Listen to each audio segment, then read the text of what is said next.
Hai, apa kabar semuanya? Semoga kabar Anda baik-baik saja. Terima kasih karena sudah memberikan support dan juga kesetiaan Anda untuk membangun channel Codot Film. Yuk kita lanjutkan alur ceritanya, sambil siapin kopi dan cemilan, setting suara volume full. Gasken. Teknik terbang Do, sayap langit kelelawar petir. Gong, yang jelas perlahan bergema di seluruh tempat pelelangan. Mengikuti suara, gong, keributan dan kebisingan di tanah juga berangsur-angsur surut. Jumlah tatapan yang tak terhitung jumlahnya terlempar ke platform kristal. Mata mereka semua memanas. Saya pikir semua orang di sini telah menunggu sampai mereka merasa sedikit tidak sabar. Karena itu masalahnya, saya tidak akan mengatakan kata-kata resmi atau dangkal yang mengganggu Anda. Pria tua berambut putih itu, yang mengenakan pakaian mewah, tersenyum saat dia menatap masa padat kepala di tempat pelelangan. Akhirnya, tatapan tidak jelasnya menyapu faksi yang duduk di barisan depan. Suaranya yang keras dan jelas bergema di seluruh tempat. Sebagai juru lelang yang sangat berpengalaman, dia jelas tahu apa yang ingin dilihat dan tidak ingin dilihat oleh orang-orang di bawah ini. Oleh karena itu, perkenalannya yang tidak perlu di awal langsung disingkirkan. Tanpa ragu, bagaimanapun, tindakan lelaki tua itu memang telah memenangkan sorak-sorai dari seluruh tempat. Setidaknya, bahkan pemimpin sekte junior darah yang gelap dan sedingin es itu juga mengangguk sedikit.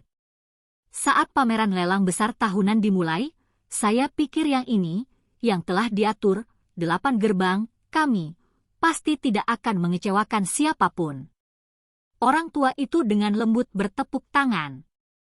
Dia berkata dengan suara yang jelas, saya mengumumkan bahwa pameran lelang, Blackmark City, dimulai sekarang. Saat suara jelas lelaki tua itu jatuh, cahaya yang tajam dan tajam meletus dari platform kristal. Beberapa saat kemudian sebelum cahaya yang intens menghilang. Di platform lelang di depan lelaki tua berambut putih, ada pedang panjang yang seluruhnya berwarna biru, memantulkan kilau tebal dan dingin saat cahayanya memantul darinya. Melihat jejak energi yang mengalir di tubuhnya, itu jelas senjata monster core yang dibuat oleh pandai besi terkenal dengan cermat. Pedang ini bernama Cold Age. Itu dicetak dari logam dingin dan dikatakan dapat memotong besi seperti memotong tanah.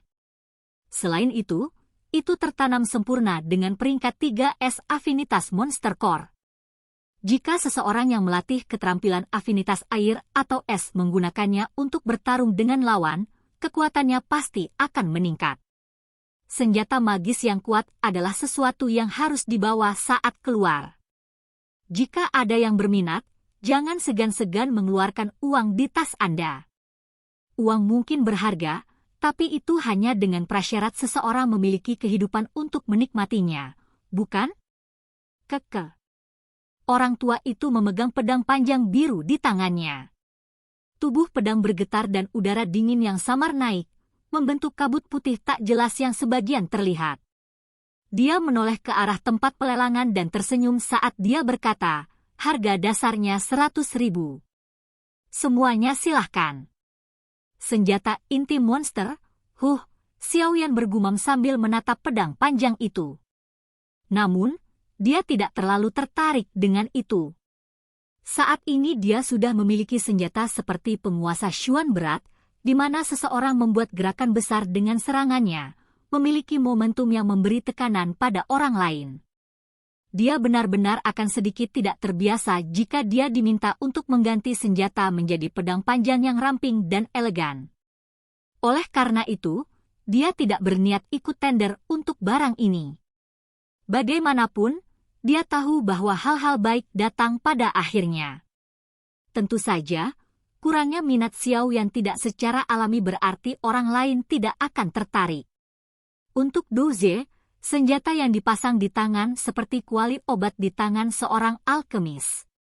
Itu adalah sesuatu yang digunakan untuk mencari nafkah. Karena itu, setelah kata-kata lelaki tua berambut putih itu jatuh, cukup banyak suara penawaran berulang kali terdengar melalui tempat pelelangan. Penawaran pertama bertahan selama beberapa menit sebelum pedang itu berhasil dilelang kepada seorang pria kurus, tampak lemah dengan wajah bersemangat untuk 150.000 koin emas. Setelah lelang pertama berjalan dengan sukses, berbagai harta karun, armor, keterampilan dou, teknik ki, bahan obat, delel, yang menyebabkan mata orang-orang terpesona, mulai muncul di platform lelang. Bahkan ada suatu ketika Xiao Yan agak tercengang saat dia melihat sedikit keindahan yang didorong ke peron. Dia tidak terlalu tua, mungkin terlihat berumur sekitar 22-23 tahun. Sosoknya, bagaimanapun, telah matang sampai membuat orang tidak bisa berkata-kata. Wajah kecil, yang dipenuhi rasa takut, bisa langsung merangsang keinginan laki-laki dari orang-orang di tempat pelelangan yang membantai sepanjang waktu. Satu demi satu, mereka berubah menjadi serigala. Akhirnya, itu benar-benar berakhir dengan harga tinggi hampir 130.000, menyebabkan juru lelang berambut putih di peron itu membuka mulut dan tersenyum. Xiao Yan duduk di kursi empuk dan dengan acuh tak acuh memperhatikan para badut di sekitarnya. Dia memejamkan mata dan menunggu sesuatu yang bisa membangkitkan minatnya. Selama pameran lelang, tidak terlalu banyak item unik yang menciptakan atmosfer yang terlalu meledak muncul. Apalagi orang-orang yang menawar hanyalah beberapa orang yang duduk di belakang. Faksi kuat di barisan depan, yang memiliki kekayaan dalam jumlah besar, belum membuat satu penawaran sampai sekarang. Dentang. Suara, gong, jelas lainnya ditransmisikan dari platform kristal. Juru lelang berambut putih itu penuh dengan senyuman saat dia menerima piring perak kecil dari tangan seorang pelayan wanita. Ada 2 botol giok kecil transparan di piring perak. Ada pil obat hijau berguling-guling di dalam masing-masing botol giok. Pil obat ini menarik cukup banyak tatapan saat muncul. Bagaimanapun, pil obat adalah sesuatu yang sangat diminati dan setara dengan metode Qi dan teknik dou di benua dou Qi ini. Selain itu, beberapa dari ramuan obat itu, yang bisa langsung digunakan untuk meningkatkan kekuatan seseorang, akan menyebabkan banyak orang berbondong-bondong. Pil obat ini disebut pil roh hijau. Menurut saya cukup banyak orang yang pernah mendengar namanya. Itu dapat membantu orang-orang yang telah berada di puncak kelas Dou Shi untuk waktu yang lama untuk menerobos penghalang mereka dalam sekali jalan. Selain itu, pil roh hijau ini adalah kelas Dualinet. Jika seseorang cukup beruntung setelah mengkonsumsinya, dia mungkin akan membumbung tinggi dengan 2 bintang kekuatan. Juru lelang berambut putih menunjuk ke pil obat di dalam botol dan tersenyum saat dia berbicara. Kata-kata juru lelang baru saja jatuh ketika keributan pecah di tempat pelelangan. Banyak orang menatap botol giok di piring perak dengan mata panas mendidih. Pil obat semacam ini, yang dapat membantu orang menerobos penghalang antar kelas, hanyalah sesuatu yang mungkin memiliki kesempatan untuk melihat apakah seseorang beruntung, tetapi tidak dapat berharap untuk mendapatkannya bahkan di dalam wilayah sudut hitam. Dou Shi dan Dou Shi hanyalah perbedaan satu kata saja. Namun, hanya dengan melangkah ke yang terakhir, seseorang dapat benar-benar dianggap telah mencapai tingkat ketika seseorang memiliki pijakan dalam perjalanan melatih Dou Qi seseorang. Persimpangan ini pada dasarnya merupakan perubahan yang sangat besar. Oleh karena itu, ada banyak orang yang berhenti di puncak kelas Dou Shi dan tidak dapat mengambil langkah maju untuk waktu yang lama. Namun, masalah ini dapat dengan mudah diatasi dengan pil roh hijau. Karena hal inilah bahkan beberapa faksi besar di depan juga memiliki ketertarikan saat pil muncul. Bagaimanapun, pil roh hijau bisa merawat satu Dou Shi. Dilihat dari segi jangka panjang, transaksi bisnis ini cukup berharga. Meskipun orang-orang kuat di puncak adalah penguasa di wilayah sudut hitam, kelas Dou Shi adalah pilar tingkat menengah dari banyak faksi. Secara alami bagus jika seseorang dapat menambahkan beberapa lagi. Tentu saja, karena semua orang telah mendengar nama, pil roh hijau, saya pikir Anda semua juga harus mengetahui beberapa efek sampingnya. Juru lelang tersenyum. Sebuah kelicikan melintas di matanya. Dia tidak menyebutkan efek reaksi dari pil roh hijau terlalu jelas, tetapi secara samar-samar mengisyaratkan ke arah itu. Setelah itu, dia melambaikan tangannya. Harga lelang dasar, 330.000. 340.000. Suara juru lelang baru saja terdengar ketika seseorang dari kursi di belakang berteriak dengan keras. 350.000. Jelas ada cukup banyak orang yang tertarik dengan pil semangat hijau 2 lapisan. Oleh karena itu, tawaran sebelumnya dilampaui dalam waktu kurang dari 1 menit. Xiao Yan diam-diam duduk di kursinya. Jari-jarinya terjalin menjadi satu. Ketika dia mendengar suara berulang dari harga yang dinaikkan berlomba di telinganya, senyuman tipis tanpa sadar muncul di wajahnya di bawah jubah hitam. Sejauh mana pil roh hijau diterima di wilayah sudut hitam telah jauh melebihi harapannya. Menurut situasi ini, dia setidaknya memiliki cukup uang untuk membeli semua bahan obat untuk pil ungu pemulihan spiritual. Teriakan harga berulang kali terdengar satu demi satu di dalam tempat lelang. Hanya dalam 10 menit, harga satu pil roh hijau telah meningkat dari 330.000 menjadi sekitar 400.000. Ketika harga telah mencapai level ini, teriakan itu jelas menjadi lebih jarang. Lagi pula, jika satu pil sama dengan 400.000, 2 pil hampir sama dengan 1 juta. Harga semacam ini agak terlalu mahal bagi kebanyakan orang. 550.000. Tepat saat harga berhenti di 490.000, suara yang agak sedingin es dan malas akhirnya terdengar dari barisan depan.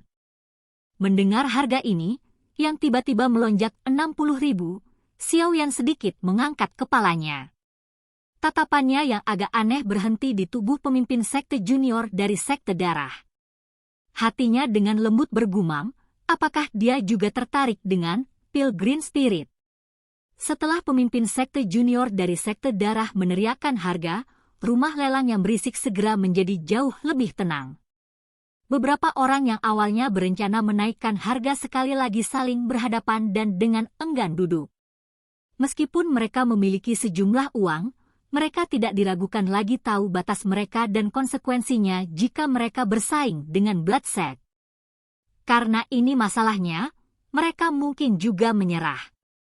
560.000. Tepat ketika Xiao Yan mengira harganya akan berhenti pada 550.000, namun, suara samar tiba-tiba terdengar. Tatapan mengikuti teriakan dan bergerak, sebelum akhirnya berhenti di tubuh seorang pria paruh baya yang mengenakan jubah tengkorak abu-abu di barisan depan. Mereka sedikit mengernyit saat hati mereka bergumam, seseorang dari makam tengkorak hitam. Black Skeleton Storm juga merupakan faksi yang cukup kuat di dalam Black Corner Region. Dikatakan bahwa mereka mempraktikkan metode Qi yang sangat aneh. Selain itu, afinitas unsur mereka miring ke arah afinitas kelembutan yang langka.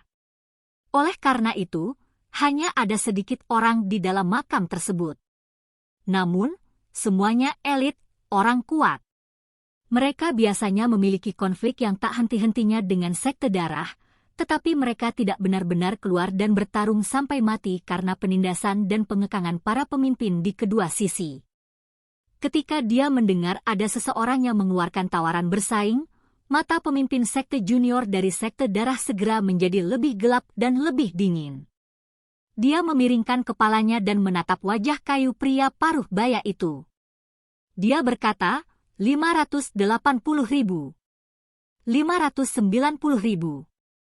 Pria paruh baya itu masih tanpa ekspresi saat dia berteriak dengan kecepatan tetap. Tatapan orang-orang di seluruh tempat lelang diaglomerasi kedua orang ini. Fraksi di barisan depan tidak berpartisipasi. Mereka hanya mengamati dua orang itu dengan penuh minat ketika mereka bertanya-tanya seberapa tinggi kedua orang itu akan menaikkan harga.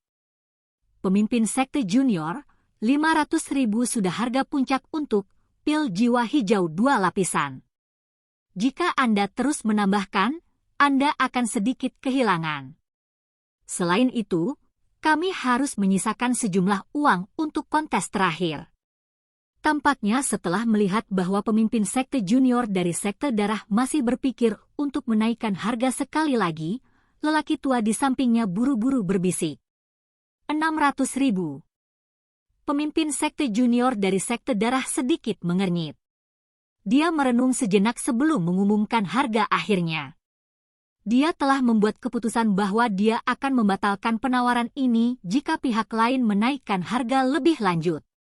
Terhadap harapan banyak orang, bagaimanapun, pria paruh baya tanpa ekspresi tidak membuka mulutnya lagi setelah pemimpin sekte junior dari sekte darah meneriakkan harga ini.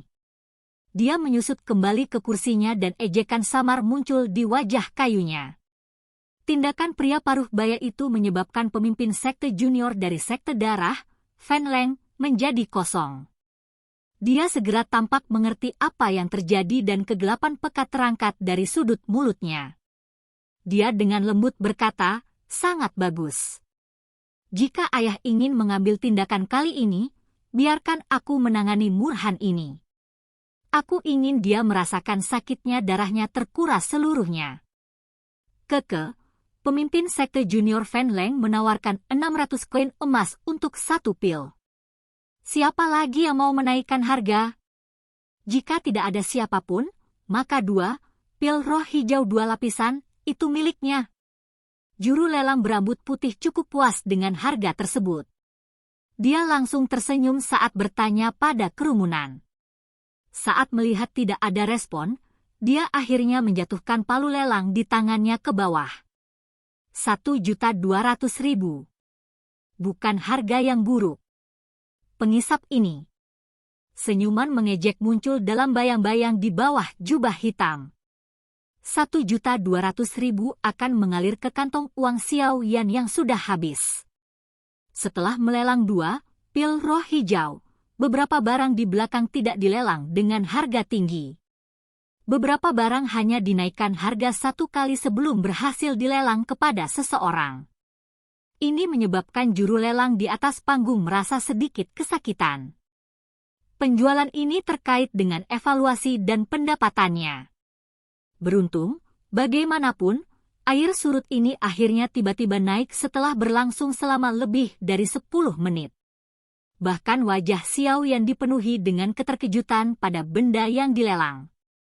Juru lelang dengan hati-hati menggunakan kedua tangannya untuk mengambil gulungan yang terbuat dari batu giok kuno dari platform kristal. Ekspresinya penuh dengan misteri saat dia menghadapi kerumunan. Semuanya, hal yang akan dilelang selanjutnya adalah sesuatu yang saat ini sangat jarang terlihat. Ini semacam teknik Dou.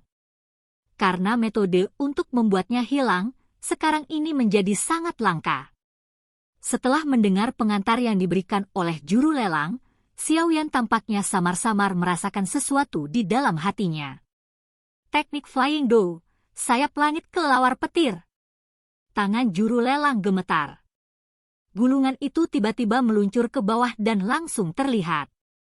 Saat itu juga, sepasang berskala kecil. Sayap kelelawar berwarna hitam, yang tampaknya memiliki aura hantu muncul di hadapan semua orang. Seperti yang diharapkan. Xiao Yan tercengang saat dia melihat sepasang sayap kelelawar yang sangat indah. Dia menghembuskan nafas panjang saat dia bergumam di dalam hatinya. Silahkan pergi ke. Oke guys, jangan lupa like, comment, share, and subscribe di channel Codot Film. See you next video, peace out and bye-bye.